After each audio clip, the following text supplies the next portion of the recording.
You're listening to Everybody Pulls the Tarp, the go-to podcast for high performers. I'm Andrew Moses.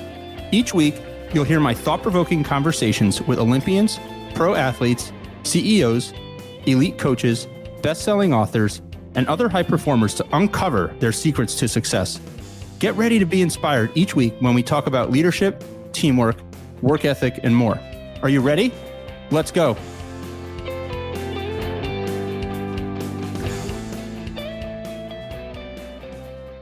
This week, my guest is psychology researcher and author Tania Luna. Tania is an expert on the science of surprise and how it can transform our work, relationships, and everyday life. She's the co-host of the Talk Psych to Me podcast and a TED speaker on the power of perspective. I first discovered Tania's work a few years ago when I read her book, Surprise, Embrace the Unpredictable and Engineer the Unexpected. Here is a brief excerpt from the first chapter of her book that will help set up the conversation you are about to hear. I'm quoting now. You are about to discover how to make your work and life even more extraordinary. You'll learn how surprise plays a major role in your work, relationships, and day-to-day life. You will develop new skills that are vital in our modern world. You'll understand how to better embrace the unpredictable. And you will become an agent of surprise with even more power than you already have to engineer the unexpected. You'll find it easier to follow your passion, cultivate your relationships, and lead a more invigorating existence. You'll break through the noise and make a deeper impact on others. End quote. So the first time I read that, it stopped me in my tracks, and I pulled out a pen to underline it. After all, the Everybody Pulls the Tarp mindset we talk about each week on this podcast is in many ways rooted in the power of doing the unexpected and how it drives the world's most successful companies, teams, and communities to new heights. If you've been listening to this podcast for a while now, you probably know the story, but here's a quick refresher. In 2004, I interned for a minor league baseball team. I expected to spend 100% of my time in an office learning the business of sports. And as it turns out, I was wrong. But on my first day, I learned a life lesson that I'll never forget. On my first day, I learned that everyone in the office, the CEO, the CFO, the HR team, the accounting team, literally everyone, including all of us new interns, would help the grounds crew pull the tarp on and off the field when it rained. So initially, I was confused. After all, isn't that what a grounds crew is for? I thought to myself. And then they shared that minor league grounds crews are much smaller than their Major League Baseball counterparts, even though the field is the same size and the same work has to be done. So in the minor leagues, everybody pitches in, regardless of your title, role, or years of experience. Everybody pulls the tarp. So I pulled the tarp that summer and did my best, even though it is a lot tougher than it looks on TV or at the ballpark. It's a massive effort that requires selflessness, coordination, a positive attitude, and so much more. Most importantly, everybody pitching in and going above and beyond what's expected of you to get the job done. But I did more than pull the tarp that summer. I dressed as the mascot, parked cars, inflated moon bounces, and so much more. And it's literally one of the best experiences that I've ever had. Everybody Pulls the Tarp has now become a powerful metaphor for how I aspire to live my life, personally and professionally. I believe that the world's most successful people, teams, and communities are powered by tarp pullers. People who roll up their sleeves, lead by example, and do the unexpected. So by now, you have all of the additional context, and you can probably see why I was so excited to come across Tania's book on the science and psychology of surprise. The book helped me to understand even more deeply the power that the unexpected can have on our lives. I learned a ton from the book and knew I wanted to learn more. So I reached out to Tania, and we recorded the conversation that you are about to hear. In our conversation, Tania shared powerful insights, not just the science of what happens in our brain when we experience surprise, but the how we can apply these ideas to our own lives every single day. We explored how to engineer surprises that positively impact our own lives and the lives of others, how we can turn surprise into a tool that unleashes more creativity, how we can better embrace the unpredictable, become more resilient, and so much more. This is a really powerful conversation, and I can't wait for you to hear it. So let's pull the tarp and get straight to Tania Luna. In the book, you talk about the fact that research clearly reveals that our best memories are the surprising ones. And I'm curious, through all your research, like, let's dig into the science behind surprise. Like, what is the science behind surprise, and why does surprise, good or bad, have such a meaningful impact on us as human beings? Yes. I'm so excited that you're excited by this topic, because even though surprise is such a fact of life, there's so little research about it. And we think so rarely about it because surprise makes us focused on the thing that we're surprised by versus the experience of surprise itself. So it's really fun to kind of nerd out about it a little bit. So one of the ways to think about surprise is that researchers don't even really think about it as an emotion so much as an emotion intensifier. So let's say that you're expecting something good to happen, you're going to feel pretty good when it happens. If that good thing is unexpected, then you feel way more of that sense of delight and joy. Same thing for an unpleasant surprise. If you're expecting a bill for whatever amount, $300, let's say, okay, you're going to pay that $300. If it's an unexpected bill, that $300 is going to feel like $3,000 because the intensification of surprise. I like to think of surprise as something that makes you happier, angrier, funnier. Surprise is an intensifier. Now, what's actually going on inside our brain is what my co-author Leanne Renninger and I call the surprise sequence. So surprise isn't just a moment. It's actually a series of these little experiences that happen in your brain. So first you freeze. Your brain actually stops everything else it's doing for about 1/25th of a second. You're just in this kind of duh mode where you're like, what? You're not even thinking. You're frozen. Then we call the next phase the find phase. This is when your brain is like, what's going on? I have to figure this out. This is unexpected. The third one is my favorite. It's the shift phase. That's where your brain kind of reconciles what's happening with what you expected. This is where learning happens. This is where our opinions change. In the workplace, this is when culture shifts. This is when our reputation of our products or businesses shift. And then finally is the share phase. So freeze, find, shift, share. The share phase is one of the areas that I really dug into in my research and found that when something unexpected happens, we have this almost like unreasonably intense desire to talk about it with others. In general, we'll talk to at least 5 people when something unexpected happens. So freeze, find, shift, share. When I browse reviews of a restaurant or a product on Amazon or whatever it is, it always seems that the reviews are like one end of the extreme or the other. It's people who are just absolutely blown away with the service at the restaurant that they weren't maybe expecting, or it was so bad. Right. Is that why? Because yes. Things that we're not expecting are just more memorable? Exactly. It's more memorable, and it also propels you toward action. It's so when something is, if you think about like an NPS score, right? Would you recommend this on a scale of 0 to 10? One of the interesting things about that way of studying whether you're doing a good job as a business is that the 9s and 10s, those are the people that were delighted enough. You didn't just meet their expectations, you surpassed their expectations, surprised them, that they want to take action. The people that are going to be the lower than 6s, they're probably going to actively say some bad stuff about you. Definitely the 0s, 1s, and 2s. So it's not just that you're remembering what happened, it's that the surprise is pushing you to take action. So fascinated by all this, Tania, because as you know, this show is called Everybody Pulls the Tarp. And it's all based upon a leadership and life philosophy that I developed one summer about 20 years ago working in minor league baseball. And I was expecting one thing and got something completely different, which really changed my mindset for the better. I went into the internship thinking it was a front office internship. I was going to learn the business of sports. And on the first day, the general manager puts us all in a room and says, welcome to all you new interns. Bring a pair of old clothes to the ballpark tomorrow and keep them in a locker, because when it rains, you're all going to have to help the grounds crew pull the tarp on and off the field. And he explained that the field is the same size in the minor leagues as it is in the major leagues. Wow. You got the same dirt, you've got the same grass. The difference is the major league grounds crew has a ton more people, a much bigger budget. So in the minor leagues, everybody, the CEO, the general manager, the CFO, all the new interns have to pull the tarp. And ever since then, I've kind of formed this philosophy around what it means to be a tarp puller. And to be a tarp puller means that you're doing things that are above and beyond. You're never saying that's not my job. You're doing these little things that make a big difference, not only for yourself, but for the team, the community, the organization.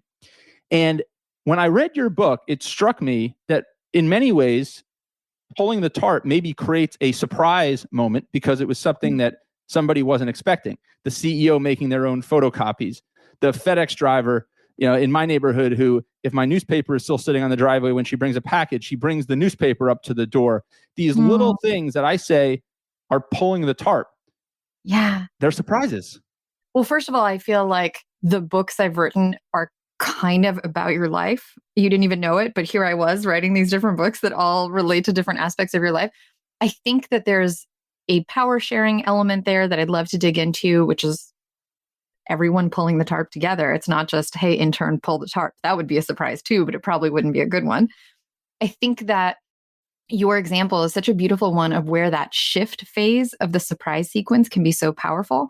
Because for you, it wasn't just a shift into, I thought that I was going to be doing one thing and I'm doing another thing.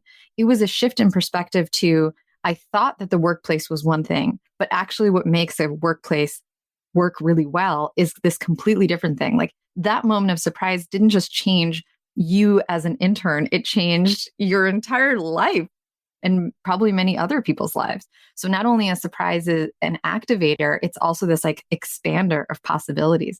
It makes me think of, I remember talking to someone who was an organizer of one of the first TED global conferences, I believe it was, and they were trying to make it perfect. People are paying a lot of money. It's these impressive people, great speakers. They wanted to make it just right. And it rained terribly. And their venue actually got flooded just a couple of days before everyone was about to be showing up. And so they were like, oh my gosh, this is going to be horrible. This thing is ruined. We spent all of this time and effort trying to make it just right. And similarly to your tarp story, what they were sort of forced to do is tell the guests who were showing up, please grab a bucket and help us get the water out of here so that we can have a good experience together. What's interesting about both surprise and that moment of co-creation and sharing responsibility together is that everyone grab a bucket experience turned into this metaphor that shaped how TED conferences were created from then on. And it shifted from this passive audience, we're going to make everything perfect for you, you just show up, to this is something that's co-created with us and you have power, you have responsibility for making this a wonderful experience. That's so beautifully said. It's such a powerful story as well. I'm curious, Tania, when we think about surprise, is there a difference between small surprises and big surprises? I think it's all just a matter of like, you could think of it as hot sauce. You can put a little hot sauce on something, or you could drown it in hot sauce, and it's the intensity of it is just going to be different. The little surprises are probably going to be like a slight release of dopamine, that neurotransmitter that is both responsible for learning and motivation and is very much activated with surprise. When something is a really huge surprise, that might create this reckoning where you need to pause and really rethink things potentially. But it very much depends on the context. So if you take just a really simple example, like somebody's in an office and they see the CEO who has an executive assistant, the CEO's out by him or herself making their own photocopies. Presumably that's going to have a positive impact on the employee that sees that, right? They're going to say that CEO doesn't believe any task is beneath them. They're willing to do whatever it takes. And in all likelihood, they're going to be surprised, unless this is something that they've seen on a regular basis, but it surely wasn't what they were expecting. How can leaders engineer moments that create that type of positivity and energy? And again, like you said, that word of mouth effect that infiltrates the organization, both internally and externally. Yeah. I mean, that specific copying machine moment, actually, there's a lot of research on specifically copying machines and surprise for whatever reason, if you ever want to talk about that. But that specific moment that you're describing, a lot of that has to do with what are people's expectations of what leadership means. And even something as small as seeing the person who has the most authority do this thing that we associate with an administrative responsibility can be a massive surprise. And it can really make us pause and, again, reconsider, reconcile what is a leader and how should a leader be here and all this kind of stuff. But we can't control whether that's a big or small surprise unless we know what people's expectations are. So, to answer your questions more directly, both when it comes to delighting people and also avoiding negative surprises, which is, I would say, less fun, but probably even more important. And, a lot of what we miss out on in our businesses is working hard to eliminate the unpleasant surprises. So for either of those, whether you want to engineer positive surprise or minimize negative surprise, it starts with understanding what are people's expectations. I literally cannot surprise someone without first understanding what do they think is going to happen. It's only once we understand what is normal that we can actually minimize negative abnormal and maximize positive abnormal. So a simple thing, for example, that we used to do at my last company, Life Labs Learning, was we would start off new folks who were joining with these user manual templates. And so as soon as you would join, you would fill out this little form that would ask things like, what are your pet peeves in the workplace so that we can avoid those as much as possible? What are your values? What do you care about? We also used to ask, what is your love language? And one of the reasons for that, love language is like, I think it's like touch, words of affirmation, acts of service, quality time, and gifts.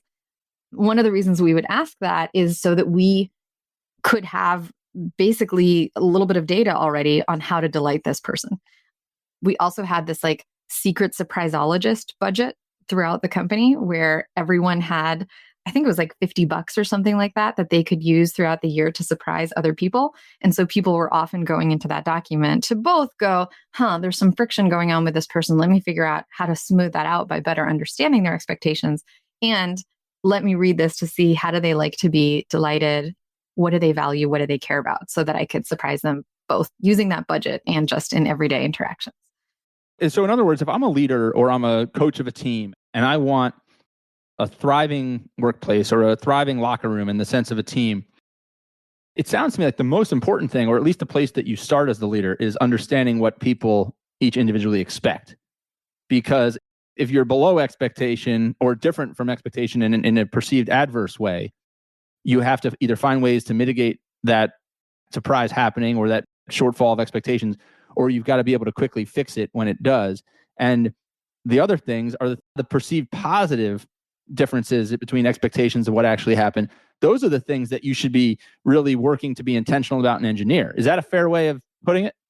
I think that's an excellent summary. And I think that when it comes to expectations, there's two things. One is, to the extent possible and scalable, try to understand people's expectations, or at least try to create mechanisms. Like my last company, we were about 150 people by the time that I left. And so it was really hard for me personally in a leadership role to know every single person's expectations. But I was able to help create or co-create systems where people could get to know one another's expectations, even if I personally, as a leader, didn't know them. The other piece about expectations is setting expectations, which is something we so often forget to do as leaders. We keep expectations in our heads, and then people are like, whoa, why'd that happen? Like, why'd you make that decision? Why do we have this new policy? Even things like leaders here make copies is setting an expectation. Because if I've hired someone who assumes that they're going to get an executive assistant that's following them around and doing everything that they don't like to do, and then they don't get that assistant, they're going to be really frustrated by that.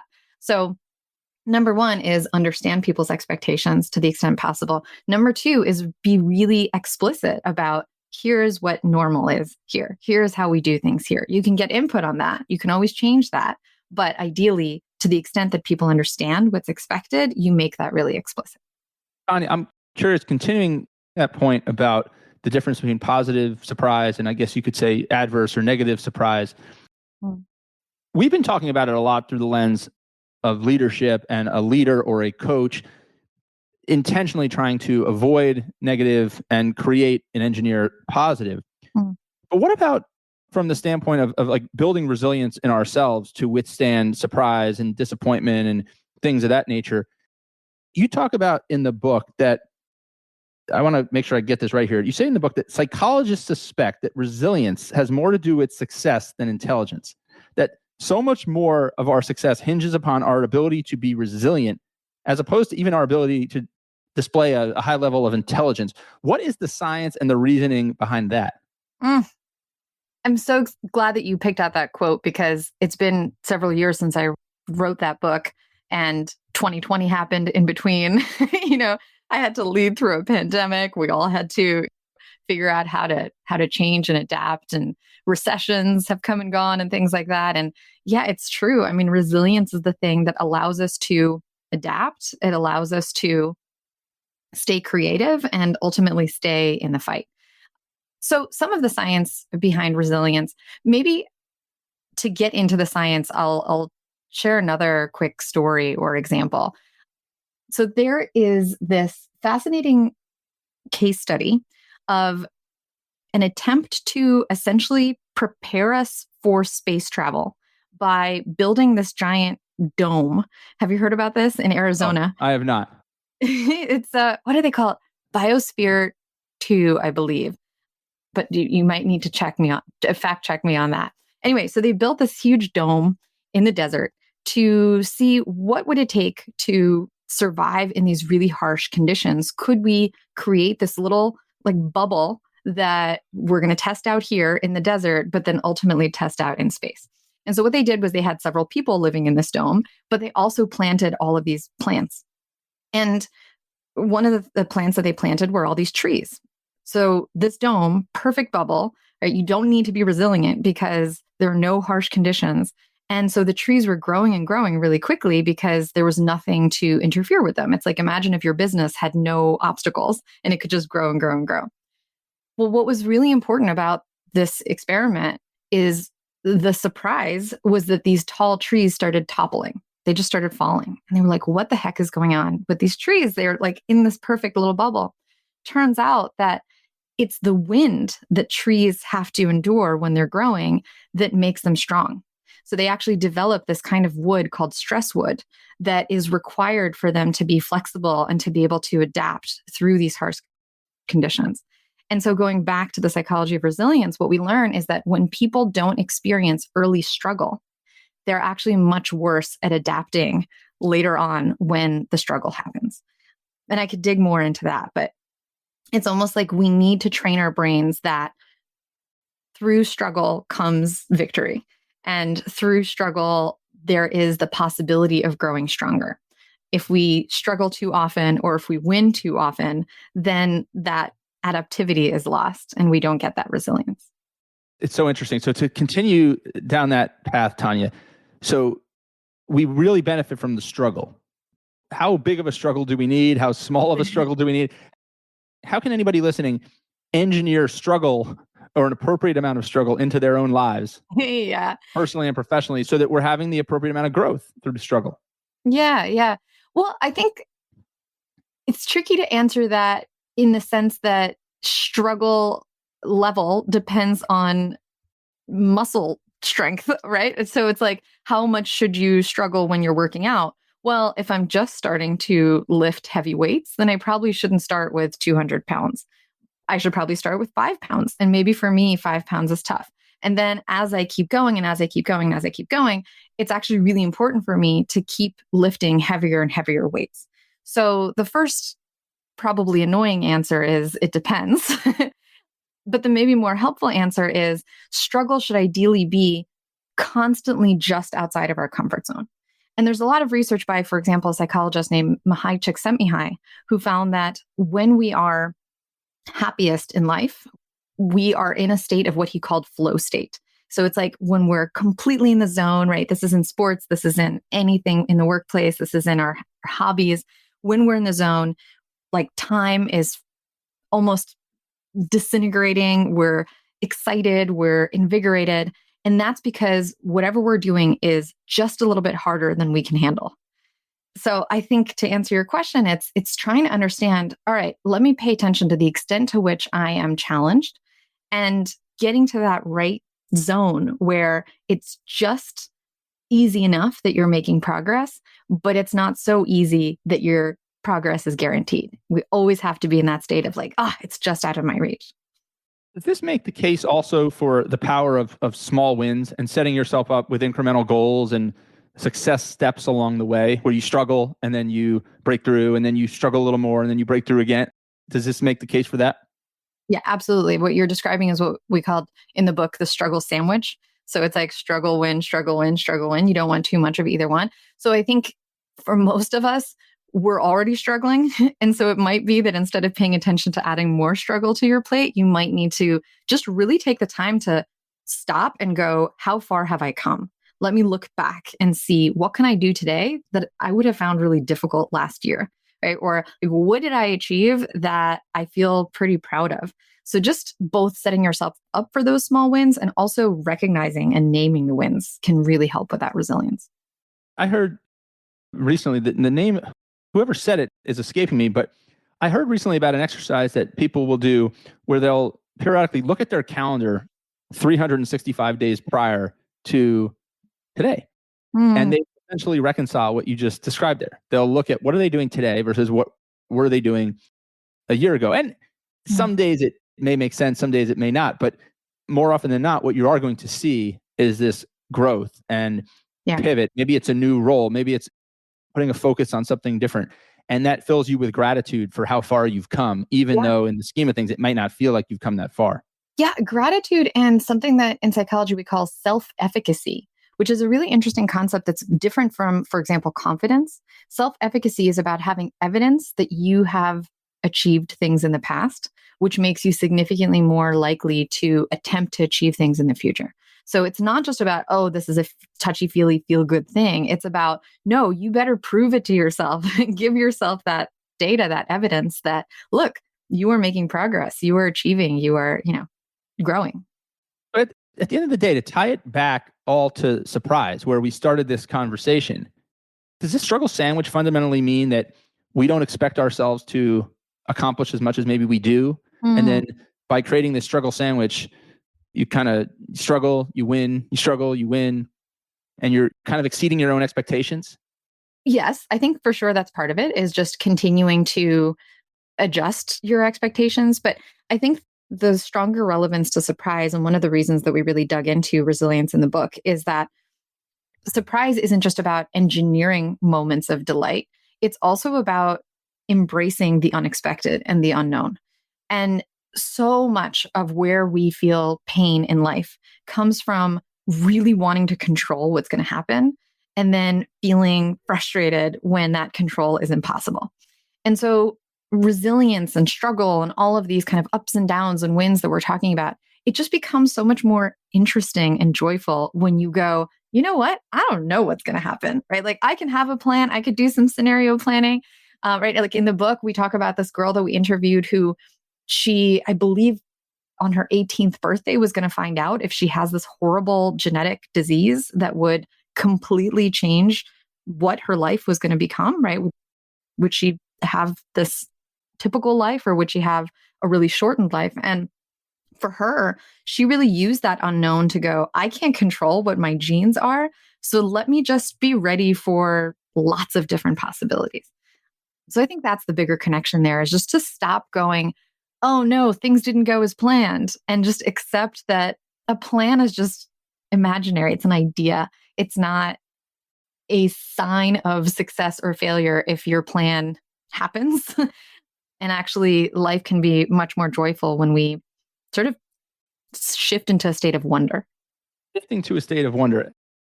That's powerful, Tania.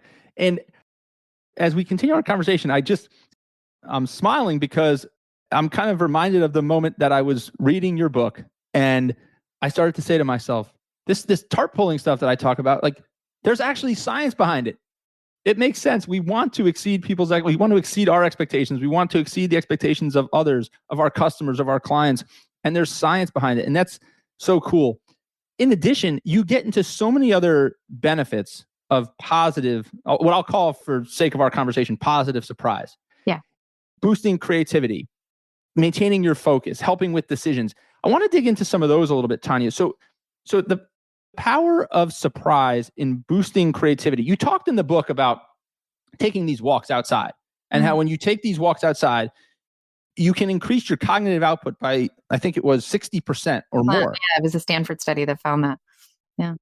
And I couldn't agree more. One of the things that I started doing, especially during the lockdowns initially during COVID, was trying to take a couple of meetings each day while I walked outside. And all of a sudden I said to myself, and there was a certain criteria for meetings that I would take walking, right? I had to be able to, I didn't have to be in front of a computer. I didn't have to be presenting something. I could take notes I needed for that meeting in a pocket notebook that I put in the back pocket. But what I started to realize was I was more articulate, I was more creative, and I was contributing more effectively in many instances to the conversation when I was walking, which was completely counterintuitive to what I had thought for so many years, which was be at your desk, be locked in, be focused. Right. Why is it that the walk was helping me be more creative and more productive in those instances? Yeah. Yeah. You're so right that we sort of have this, our brain as a computer model of thinking of ourselves. So like obviously the computer should have as few processing, open tabs as possible and just be quiet and complete your task. And our brains actually don't work that way. So yeah, there's lots of reasons that walking and movement is really powerful. Some of it doesn't necessarily have to do with surprise, or I guess some of it is probably blood flow, and we're probably breathing better and like kind of tending to the body that holds the thoughts, right? But the surprise piece of it, I think, is the introduction to novelty. When it comes to creativity, what is creativity? Another weird case study that I'll just throw out there that my friend Thomas Wilsberg studied, he writes about this in his book, Innovation as Usual. He found through this case study that when they tried to study who were the most creative or innovative people at this organization, they found that it was the smokers. This is not, by the way, me promoting smoking in any way, but so they were like, what the heck? We don't want that. And it turned out, do you want to take a guess why the smokers were the most creative? Because they would go outside from time to time. That was the part. And they would interact with different people and have different types of novel conversations. Yeah, it was these spontaneous collisions, right?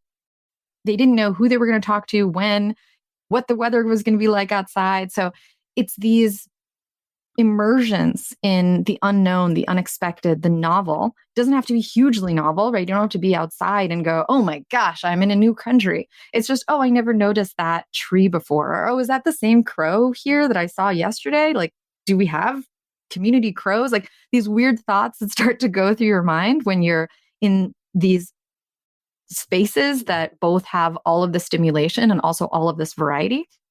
Just like the smokers, which by the way, you can get all of those benefits without smoking and then some.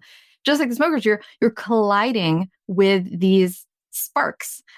And we tend to think of ourselves as nouns, like you're this finite entity. I am me, and I have all of the thoughts that I already need, all of the knowledge I already need to solve this problem. But in reality, we're much more like verbs, right? When we put ourselves into these spaces, we're interacting with the space in a way that shifts our thoughts, that adds new thoughts in, that takes old thoughts out. And so, of course, new things start to happen. And it also is just much more joyful. All right. So the lesson here is don't start smoking. It's to create spontaneity and collisions and get outside more. Yeah. That's what Tania Luna is saying, right? Absolutely. You could do this all without smoking. Yeah. Okay. So Tania, we only have a few more minutes left. I want to get into the decision making. Decision making was another topic that you explored in the book. And you said, think about decisions as experiments. Well, what do you mean by that? This goes back to the idea again of allowing or inviting surprise into our lives. So many of us are terrified of decisions because making a decision, again, is an exercise for many of us in control, in going, can I pick the right thing? Can I do the thing that's going to be perfect?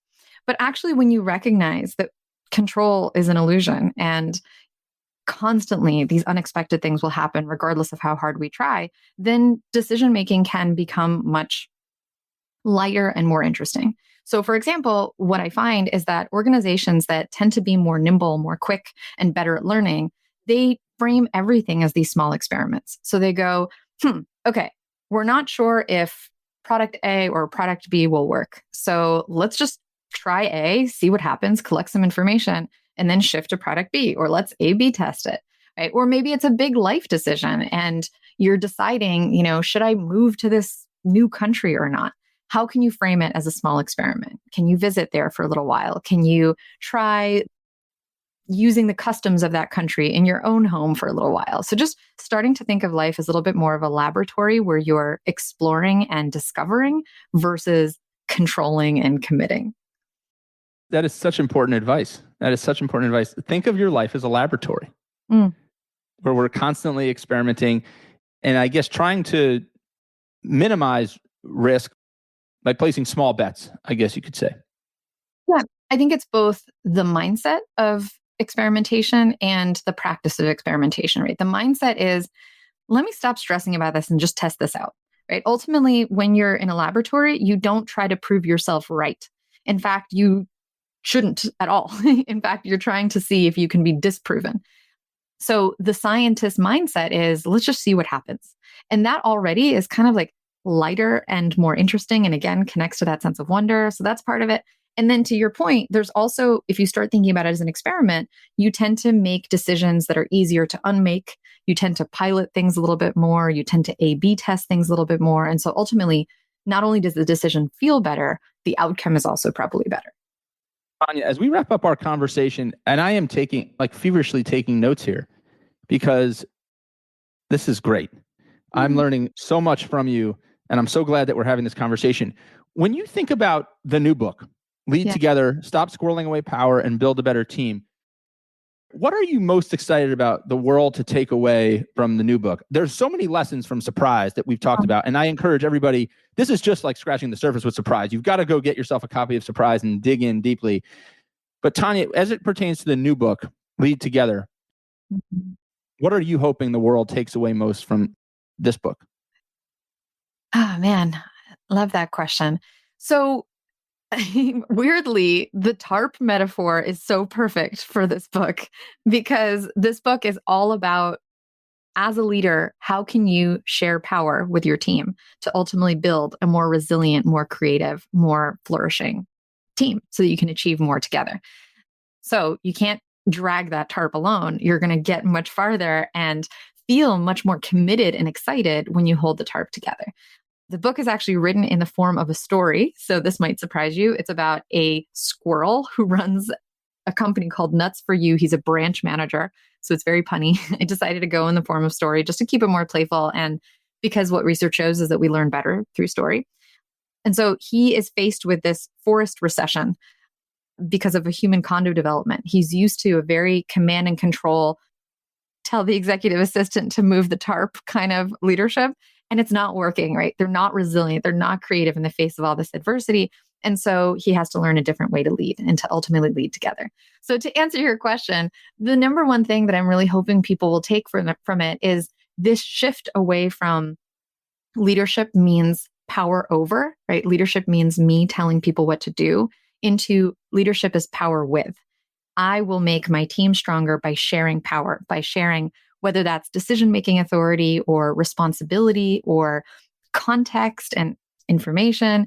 The more that you share those corners of the TARP, the stronger the entire team becomes, not just in the moment of lifting the TARP, but then after the TARP move has happened, I care so much more. I'm more committed.